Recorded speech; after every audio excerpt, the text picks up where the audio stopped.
The new trailer for Spider-Man Brand New Day is finally here, and it is absolutely wild.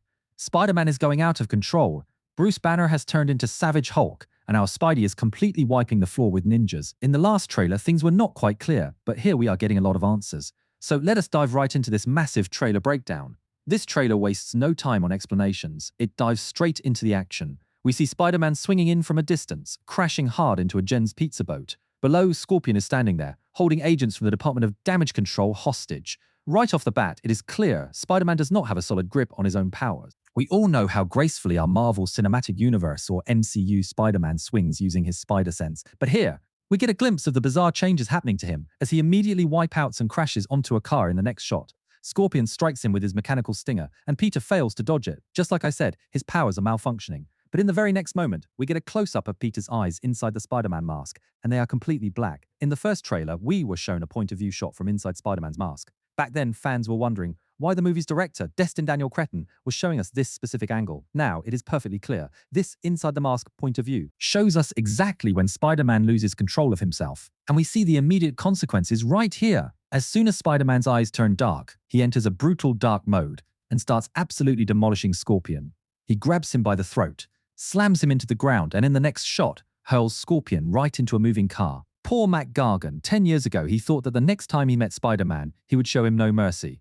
But right now, he's the one struggling to survive. Now, a serious, out-of-control Spider-Man is incredibly terrifying. I have mentioned before in my Marvel Facts videos just how dangerous a holding back Spider-Man is, incredibly terrifying. I have mentioned before in my Marvel Facts videos just how dangerous a holding back Spider-Man is. You have seen him casually stop Bucky's metal arm in Civil War, steer a crashing plane in Homecoming, and block Cull Obsidian's massive hammer to save Iron Man in Infinity War. One thing is absolutely clear. Spider-Man is remarkably powerful. He holding back his punches against street thugs is the only reason they survive. But with those pitch-black eyes, the way he beats down Scorpion makes it clear that New York's criminals are in serious trouble. Spider-Man is basically telling everyone, call an ambulance, but not for me.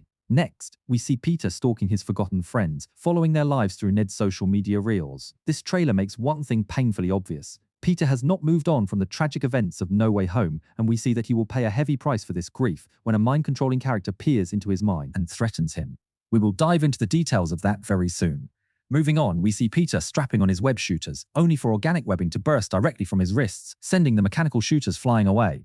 This is a clear official confirmation of Spider-Man's organic web shooters. His spider powers have finally unlocked the same iconic feature that Tobey Maguire's Spider-Man had. But Peter is not just getting Tobey's powers, he is getting his problems too. In Spider-Man 2, Tobey's Peter was going through physiological changes. In No Way Home, he even warned Tom Holland's Peter that an existential crisis once gave him web block. This organic webbing seems to represent a form of spider puberty. Peter Parker is undergoing an evolution, and he has zero control over his organic webs. In one scene, we see his webs violently bursting out of his skin. While he will undoubtedly use this involuntary issue to take down ninjas, the visual of his body forcing the webs out is honestly a bit unsettling. But organic webbing is actually a blessing in disguise. It completely solves his headache of constantly reloading web cartridges.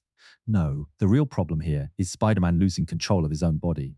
Like I said, this will unleash a whole new level of monster, and it will not end well for anyone. Peter realizes that someone else has gone through a very similar struggle, someone who happens to teach at Empire State University. To control the beast inside, Peter goes to seek help from Bruce Banner. Bruce shows Peter his inhibitor device, which he uses to keep the Hulk contained. It is the same tech that allows him to transform into a controlled form, known as Smart Hulk.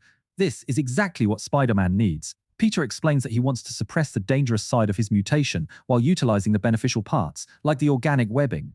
Peter wants to maintain his sanity while enjoying the perks of his organic webs. At this point, Peter must realize he needs to build his own inhibitor. We all know Peter is brilliant enough to engineer one himself, but what happens if that device is removed? Peter is about to find out the hard way. In the following shots, we see Spider-Man seriously struggling. He crashes into a flock of pigeons, and they get stuck to his body. Now, pigeons sticking to Spider-Man is a subtle detail that many might miss. We first saw this connection in Into the Spider-Verse, when Miles Morales was struggling to control his sticky powers and accidentally got covered in pigeons. Later, in Across the Spider-Verse, we see that Miles has fully mastered his abilities and easily stops when pigeons fly in front of him. But here, the pigeons are clinging onto Peter's body. It is a brilliant, subtle nod, proving he has lost control. He smashes into a water tank, crashes right into an outdoor wedding, and completely obliterates the wedding cake. Later in the trailer, we see a mind control shot, where Sadie Sink's character hijacks a helicopter by controlling the pilot. This happens at the very same wedding. The newlyweds were supposed to depart in that helicopter. You can even see a just married sign on it. Talk about a grand, wealthy exit, leaving in a helicopter. We will get to the helicopter sequence in a bit. For now, Bruce Banner realizes Peter Parker is not just an average student. He asks Peter, how does one decide? Which part of their nature is good or bad? Bruce knows this struggle better than anyone. His Hulk persona was a curse, but that same monster saved the world multiple times. He saved New York, kicked Ultron like a soccer ball, and fought the Fenris Wolf to save the Asgardians. This raises a massive question. Is Spider-Man's lack of control actually a bad thing? After all, it is this wild, uncontrolled state that allows him to stand a chance against the ninjas. Next, we see a shot of an armored tank, which is incredibly cool. This trailer guarantees that the movie is packed with action. Just count them yourself. The opening fight with Scorpion, the armored tank sequence, Spider-Man clashing with the Hulk, the ninja battle, and Spidey beating up Department of Damage Control agents. That is 5 massive action sequences packed into a single trailer. Next, we meet Tramell Tillman's character, William Metzger, the director of the Department of Damage Control. Since he is calmly sitting down and talking to Spider-Man, it suggests they have reached a mutual understanding. Even though the end of the trailer shows Spider-Man thrashing damage control agents, they seem to have formed an alliance. Metzger is warning Spider-Man about Sadie Sink's character, describing her as a threat they cannot control and cannot even see. This explains her terrifying power, which we saw teased in the first trailer. She can effortlessly hop from one person's consciousness to another. We see Sadie Sink's character wearing a dark hood, likely hiding inside Peter's apartment building, controlling people like puppets. While this leads to the armored tank chaos, we also see a massive psychic wave sweeping across New York. Initially, I thought this wave was the shockwave from Spider-Man fighting the Hulk, but we see the wave spreading through the citizens of New York, paralyzing them. They are completely frozen in place, unable to control their own minds, while Frank Castle, the Punisher, casually walks right through the frozen crowd. In the background, Metzger's voiceover reveals that Spider-Man is the only one immune to this mental attack. For some reason, her powers have zero effect on him, perhaps due to his unique physiology or his ongoing mutation. Looking back at that wave, it seems to be Sadie Sink's ultimate move, a psychic attack targeting all of New York at once. Fans are speculating that this could lead to a Spider Island scenario where the citizens gain spider powers, but we cannot be certain just yet. Next, we see Spider-Man tracking her. He successfully figures out how she hops from body to body. Spidey manages to trace her jumps using his artificial intelligence, which analyzes sudden movements, combines it with his spider sense, and uses advanced mathematics to map her route. I broke down this new artificial intelligence in my opening script breakdown video. Eventually, she jumps into the helicopter pilot and Spider-Man swings after them in hot pursuit. This is her biggest obstacle. She simply cannot lose Spider-Man. During the chase, she taunts Peter, asking if he has truly escaped the monster inside, right before she threatens to go after MJ. Where did this monster talk come from? Has Peter's mutation turned him into a physical beast? Or is she talking about his inner darkness? One thing is for sure, Peter takes any threat to MJ very seriously. We saw a glimpse of his protective rage in No Way Home when Dr. Octopus threatened her, and Peter instantly brutalized him. But there is a bigger danger. What if this mind controller uncovers how Doctor Strange erased Peter's identity from the world? That would be a catastrophic revelation for our web-slinger to protect MJ. Peter takes her to the safest place he can think of, the Punisher, Frank Castle. It is ironic that Peter's only hope is a ruthless vigilante, but Peter trusts Frank with MJ because Frank was completely unaffected by the psychic wave. On top of that, since Peter barely knows Frank, the mind controller will struggle to trace Peter's connection to him, keeping MJ hidden. Now, let us talk about Hulk versus Spider-Man.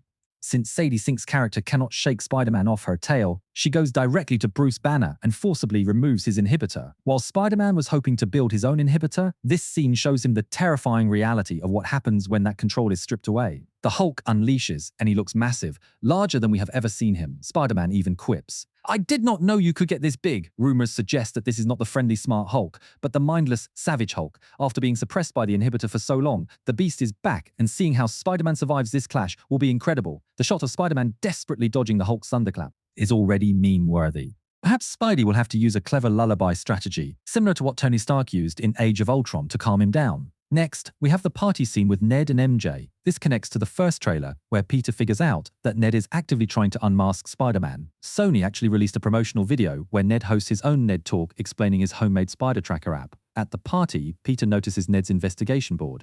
On the board, there is an article mentioning a Latino Parker prodigy named Carlos Rodriguez. Since Spider-Man constantly swings and jumps, Ned suspects this Carlos is the hero. In a small note, Ned has listed Spider-Man's core characteristics: male, 18 to 25 years old, likely white, first appeared in 2016, and speaks with a distinct Queen's accent. You have to admit, Ned is incredibly accurate. He even wrote down Spider-Man's height, 5 feet, 7.5 inches. That is the exact height of Tom Holland. Ned is dangerously close to solving the mystery. At the party, Peter runs into MJ and spots her new boyfriend, watching them interact. Ned asks, "Wait, do you two not know each other?" He asks this because he has no memory of Peter either. So, who invited Peter to the party? The previous teaser actually answered that. In the background, we hear Aunt May's voice saying, "This is going to be terrifying, but the people who love you for who you are." Never forget that, no matter how powerful you become. Since Aunt May passed away, where is this dialogue coming from? It is highly likely that Sadie Sink's character is manipulating Peter's mind, forcing him to record his deepest memories. This emotional message sounds like it was recorded when Aunt May first discovered Peter was Spider-Man. It is a beautiful, heavy scene. During the chaos, Spider-Man arrives to rescue MJ, and she trusts him instantly. This proves that while MJ forgot Peter Parker, her trust in Spider-Man remains. Next, we see a striking shot of Peter slipping out of his hoodie and falling. This hints that the physical mutations are causing Peter to phase out, or blackout, leaving him with no memory of his action, or how he ended up in dangerous places. We saw a very similar struggle with Tobey Maguire's Peter in Spider-Man 3, but if this is happening to Tom Holland, it strongly suggests the Venom symbiote is involved. While we cannot be entirely sure, his pitch-black eyes strongly hint at a symbiote infection. This could be the massive secret that Marvel is keeping under wraps. MJ asks Frank, "Are you really going to let him go alone?" This heavily teases a major team-up in the final battle. Then we see the ninjas. These are not ordinary ninjas on top of their katanas. They wield advanced electrical weapons designed to shock and paralyze Spider-Man. They are highly skilled and even manage to unmask Peter during the battle. The shot of Spider-Man striking a defensive pose looks incredible. An out-of-control, unleashed Spider-Man absolutely tears through them. The trailer ends on a light-hearted note with Peter sharing a vital hero lesson. Action is great, but stretching is key. And then the screen cuts to black. That wraps up our breakdown for the second trailer of Spider-Man Brand New Day.